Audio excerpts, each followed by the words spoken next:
And one of the most dangerous feelings is the feeling of isolation. Not the type of isolation that you opt into, but the type of isolation that you feel you were forced into.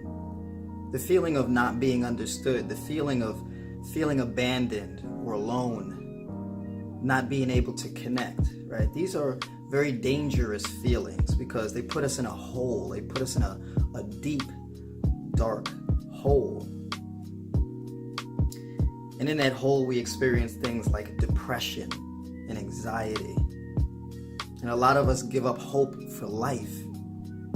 That's why in the past couple decades, the suicide rate has jumped nearly 30%. And that's a low estimate. And so I want to talk to you guys about something that I've witnessed change the lives of others and change my life. And that is the fundamental understanding of reach.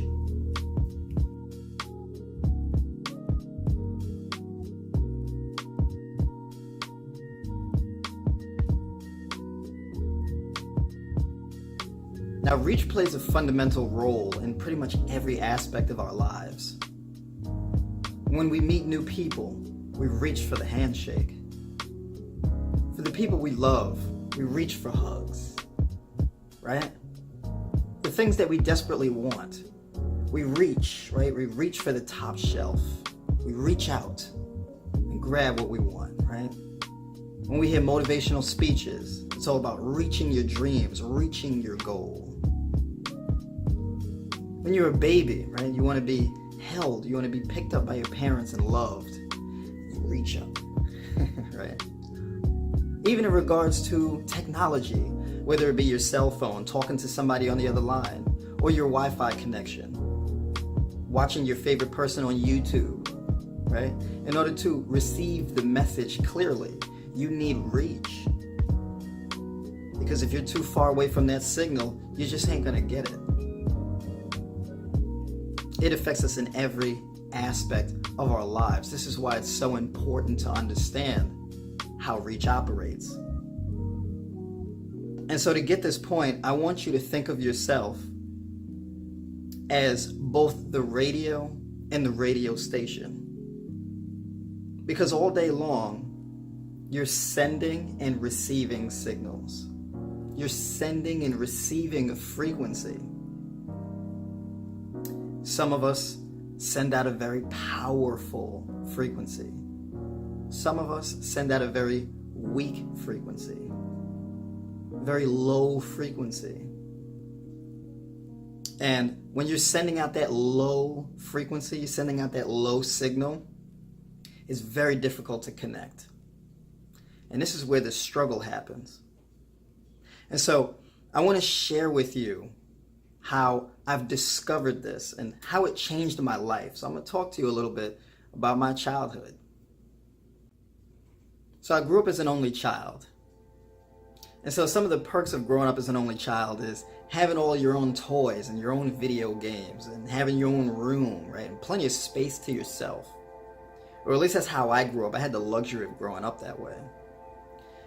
But some of the drawbacks of that is the fact that all of that time and space to yourself, all that alone time, turns into isolation.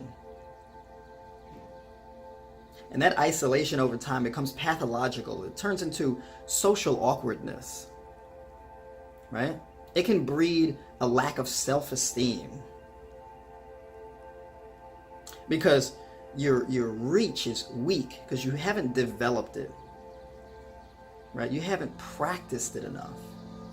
And so when you're socially awkward, you have a very difficult time connecting to others, to connecting to your peers. Now, when I was a kid, I went through bullying and learning to fight back and defend myself and all of that. And the fighting developed anger and aggression, right? It also fed my ego when I won those fights, right? So I was socially awkward, kind of angry, little egotistical, right? These unfavorable traits. And being that only child, there was also a bit of selfishness there too.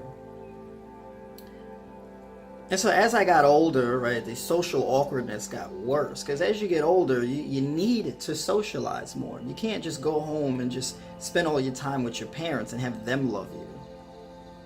You got to claim the respect of your peers. You got to communicate with your peers in order to get what you want out of your space. Because as human beings, we're cooperative. So we don't just survive on our own like that. We need other people. And I'm from New York, so it's definitely overcrowded. So if you're in New York and you're socially awkward and your reach is short, you're gonna have a hard time. And so as you get older, you go through things like dating, and ooh, that was a pain for me. Connecting with women was hard when I was socially awkward. And I didn't start developing a social life until I was like 14, 15 years old, really 15, 16 years old. And it was pretty bad, right? Even to the point where the people who liked me, I didn't feel comfortable with people coming up to me and hugging me and giving kisses on the cheek and stuff. It was very personal, very invasive, right? And of course, over time, as in my teenage years, I learned about being an introvert. And I identified as an introvert. I kind of took comfort in that identity of being an introvert, right? Oh, well, I'm just an introvert. I don't do all of that, right? Socializing is just exhausting. People just in your face, right? And so that was my identity socially, was being an introvert. But of course, identifying as an introvert, it can become pathological also, because you don't work on your strengths. You just accept that you are this thing, right? Now, in my 20s, I became a little better at socializing, right? But I had to make a real conscious effort to do it on purpose. Like when an airplane pilot gets in the cockpit and they got to check all the systems and the hydraulics and everything like that, make sure everything is working correctly before takeoff. That's what I had to do before getting into social situations, right? Make eye contact, smile, reach out, palms up, shake hands, raise your voice when you talk so people hear you and they look at you, right? All the little tactics that we do socializing, right? What not to say to women, what to say to women, the difference in how you talk to men versus how you talk to women, all that type of stuff, right? How to talk to women you don't know so you're not all creepy and stuff like that. And learning all of this was an extremely difficult and painful time, because when you have to develop social skills so late in your life, it's painful. For example, being in group situations and everybody's talking and stuff and they're talking about different things, and when I would try to talk and interject into that conversation, I felt invisible. Sometimes I would talk and people wouldn't respond or wouldn't look at me, and I felt like I had to yell people's names. Hey, listen to me. Right? And sometimes that upset me so much that I would withdraw. And I'd just go home and just be like, I don't feel like doing this socializing stuff anymore. It's too frustrating. And I had to go through the pain of that. And of course, in my early 20s and mid 20s, I got a lot better at it. But it was a conscious effort. And some of the things that I did, I even did stand-up comedy. I threw myself into the lion's den there, right? Put myself at everyone's mercy and got on stage and told jokes. I had a sense of humor, and some people thought I was funny, right?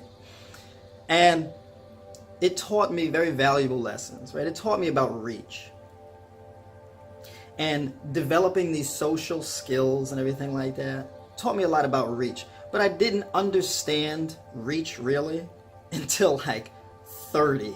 That's when I really understood consciously of how reach works and why it's so important and how to develop it.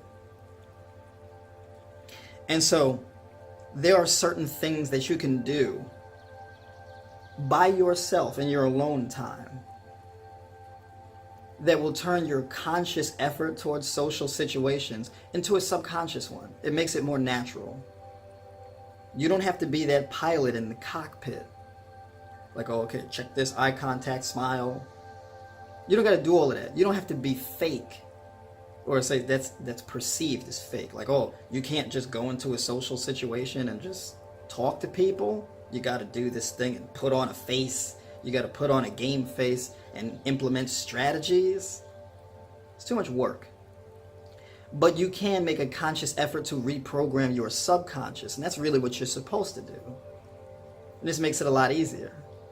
And then you don't have to grapple with, oh, well, I'm an introvert, so I'm limited in this way, and that's just how it is. No, you have the ability to extend your reach limitlessly.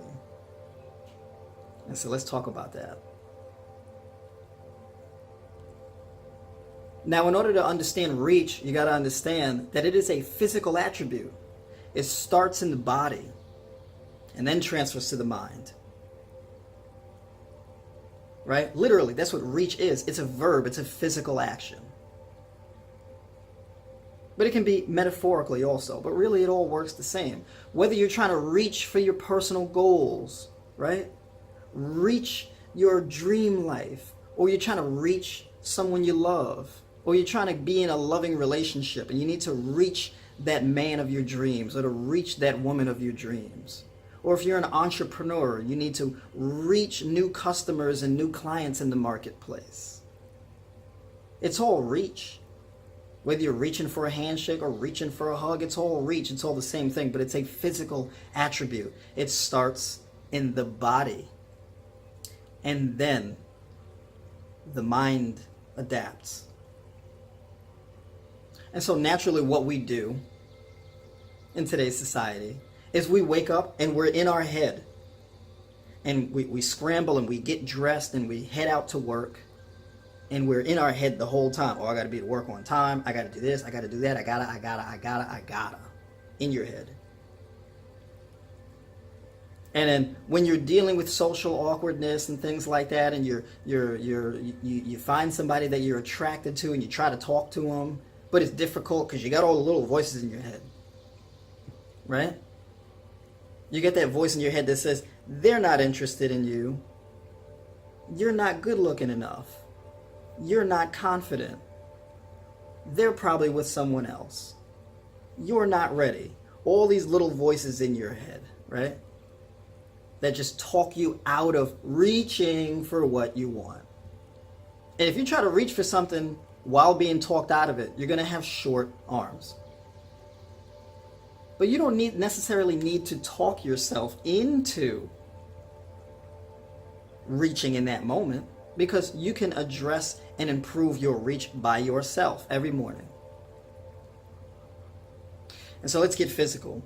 Let's get out of the mind and into the body. Because being that reach is a physiological trait, being that it is a physical thing, check out yoga. Check out your yoga instructor, or if you know a yoga instructor. Lovely people. Everybody wants to be around them. They're relaxed. They're loose and open. They breathe deep. They look you in your eyes and smile. You just feel great around them, right? They have great reach. Why? It's because of what they practice. You see, in yoga, what do? Right? You breathe in deep, expand the lungs, expand that rib cage. Open up your chest, open up your heart, reveal your heart. Right? Stretch, reach, open up. Mobilize those hips and those shoulders and the neck. Right? Drop those shoulders. Let go of the anxiety. Let go of the depression. Let go of all the worry. Let it go. That's what yoga's about, right? Just breathe deep. Be present. All the stuff that's in your mind, silence the mind and get into your body, right? That's what it's about, and it's beautiful, right? And it's all the rage. Well, that's why. Because we want to feel that way. We want longer arms. We want a greater reach. We want to feel at peace. We want to be present. We want to have that. But it starts in the body. And so when you wake up every morning and you practice literally reaching and opening up and moving and being free, when you practice that every morning, it does something to you up here. Changes the way you think. You become it. What you do physically becomes a mindset. This is how powerful this is. And so each day of your life, you're being conditioned to think a certain way by physical responses, right? Imagine when you hear a gunshot. Bah! What do? What's the response? Right? The shoulders are up, shoulders are forward. The neck is all jammed up. This is all tight up in here. These traps are all overactive. The chest is in. Now imagine when the pressure of every day of your life feels like how that gunshot sounds. You just end up being like this all day. You end up being like this. You see people with this posture? Maybe you have this posture. Now if your neck is all jammed up in here, that leads to chronic headaches. Headaches every day. Oh, headaches. Oh, tension headaches. You got a stressful job. Tension headaches. But look at your shoulders. Where are your shoulders? When people have panic attacks and difficulty breathing, look at that chest. Where's the chest? Oh, I can't breathe. Tight. All that anxiety, all that worry. It's all up in here. It's all up in here. You just feel choked up. Can't breathe. Just being smothered by stress. It's all a physiological response, day in and day out. Every day you're allowing yourself to be conditioned to be like this. And so, physiologically, right, how it works is your brain sends signals through your spine, and those signals spread out through your body. Now, if that spine is jammed up, that signal cannot get through efficiently. That signal gets jammed up. And you have a lot of problems, right? People develop asthma, panic attacks, migraines, chronic headaches, digestive issues, all because they're all choked up in here. And so you rub your traps and it's like, oh, you dig in there, you feel all that tension. It's because you were conditioned over time to hold all that stress in there. And so waking up every morning and dropping those shoulders and opening up and relaxing and opening, getting into your body, letting all that stress go. It feels great. And then when you feel great, you respond to people much differently. You respond to social situations much differently. When you feel good, when you love yourself and you love being present and you breathe deep, right? That feels like love. That feels powerful. And people feel that from you because remember, you are the radio and the radio station, and so is everyone else. And so when you feel good and you look like you feel good, people go, oh, I like that. People recognize that. And next thing you know, this is improving your reach. Next thing you know, you're the same way you reach at home by yourself, doing your yoga, your stretching, whatever you do, and just opening up. Those turn into hugs. People want to hug you and you want to hug people. And you develop strong bonds with people. You make eye contact, you smile. You reach out for that handshake, palms up. People embrace you, they love you. You love them, it's all good. Your shoulders drop, you feel better. And when you speak, people listen, they look you in your eyes. Because you are what they want to be. You resemble that good, healthy, positive, strong frequency that they want to dial into. I mean, this is the key right here. That's the key. And so what happens is, what did you do? What's the difference? All you did was repeatedly, you put yourself into a state. You put your body into a state of long, infinite, powerful reach.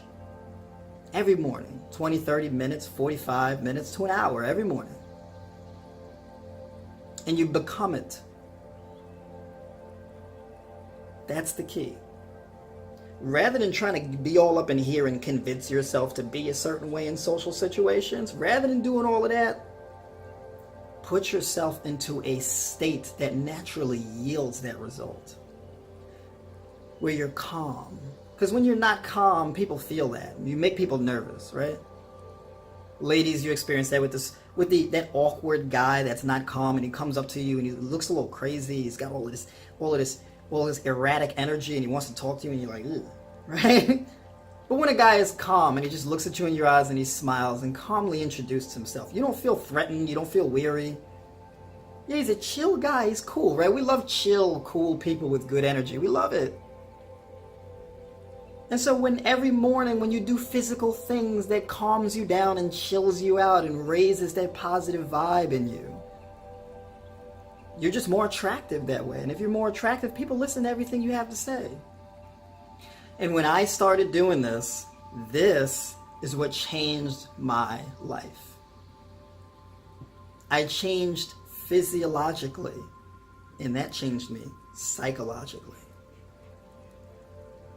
And that's the key.